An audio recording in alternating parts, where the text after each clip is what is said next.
बस यही वो बात है जो अगर बीजेपी आलाकमान भी अपने मुंह से एक बार बोल दे तो महारानी गदगद हो जाएंगी।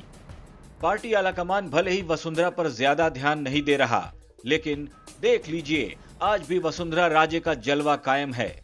राज्य के पुराने वफादार नेता आज भी महारानी के लिए कुछ भी कर गुजरने को तैयार हैं। उदयपुर, भीलवाड़ा, अजमेर, पाली, मैं खुद वहां गया था।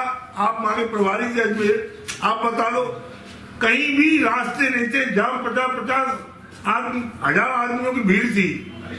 ये भीड़ दर्शाती है कि जनता राजस्थान में कोई लोकप्रिय नेता है। सभी पार्टियों में तो एक वसुंधरा सिंधिया, इसके अलावा कोई दूसरा नेता नहीं है। आज वसुंधरा राजे भरतपुर में कोरोना काल में जान गंवाने वाले लोगों को श्रद्धांजलि देने आ रही हैं, लेकिन उससे पहले ही राजे के समर्थक यहां पहुंच चुके हैं।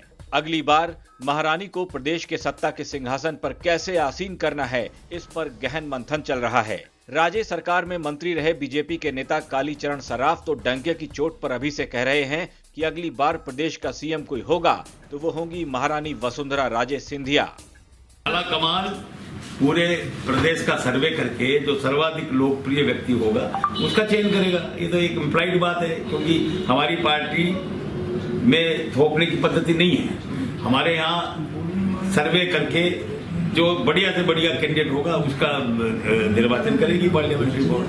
नहीं, 2 बार से जो चेहरा अब तक रहा, अरे भाई ये न तो मैं तय करने वाला ना आप तय करने बात नहीं। इसके लिए हमारे आलाकमान एकजुटता का दिखावा चाहे अशोक गहलोत करें या फिर बीजेपी वाले, ये पूरा प्रदेश जानता है कि वर्चस्व की जंग तो दोनों ही पार्टियों में बरकरार है। उधर सचिन पायलट को चित करने के लिए अशोक गहलोत दांव पर दांव चल रहे हैं, तो दूसरी ओर वसुंधरा का सियासी अस्तित्व खत्म करने में सतीश पूनिया ने भी कोई कसर बाकी नहीं रखी है। 3 दिन पहले धौलपुर में बीजेपी के कार्यक्रम से ही वसुंधरा राजे की तस्वीर गायब कर दी गई। खैर, तस्वीरों से महारानी की सेहत पर कोई फर्क नहीं पड़ने वाला, ये बात वो पहले ही साफ कर चुकी हैं। अब राजेंद्र राठौड़ और कालीचरण सराफ जैसे पुराने नेता भी महारानी की खुलकर वकालत कर रहे हैं, क्योंकि इनका मानना है कि पार्टी का संसदीय बोर्ड भी किसी फेमस और लोकप्रिय चेहरे को ही अपनी पार्टी के सीएम पद का चेहरा बनाना चाहेगा, वरना पार्टी में सीएम बनने की इच्छा रखने वाले नेताओं की भरमार है। राजे के करीबी कालीचरण सराफ ने तो अभी से महारानी को सीएम का ताज पहनाने के मकसद से कांग्रेसियों के खिलाफ बिगुल फूंक दिया है।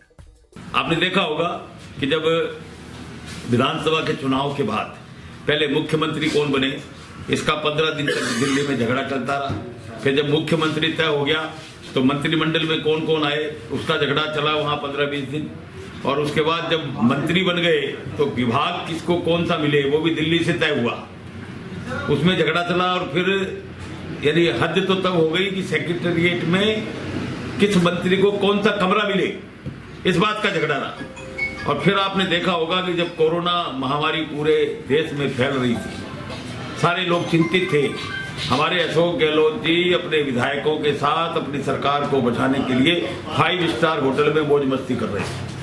खैर, पहले धार्मिक यात्रा तो अब श्रद्धांजलि सभा कार्यक्रम के बहाने ही सही वसुंधरा राजे प्रदेश की सियासत में फिर से मुखर होती दिख रही हैं, क्योंकि कुछ दिन पहले जयपुर आए अमित शाह ने वसुंधरा राजे और सतीश पूनिया दोनों के काम की तारीफ करके ये संकेत दे दिया है कि शायद अभी आलाकमान प्रदेश में बीजेपी की बागडोर किसी एक को पूरी तरह से थमाने नहीं जा रहा। लिहाजा खेल शुरू हो चुका है। अब इस खेल में जिसने सबसे पहले खुद को ज्यादा काबिल साबित कर दिया, समझो आलाकमान भी उसी के नाम का जाप करने वाला है। राजस्थान तक के लिए भरतपुर से सुरेश फौजदार की रिपोर्ट।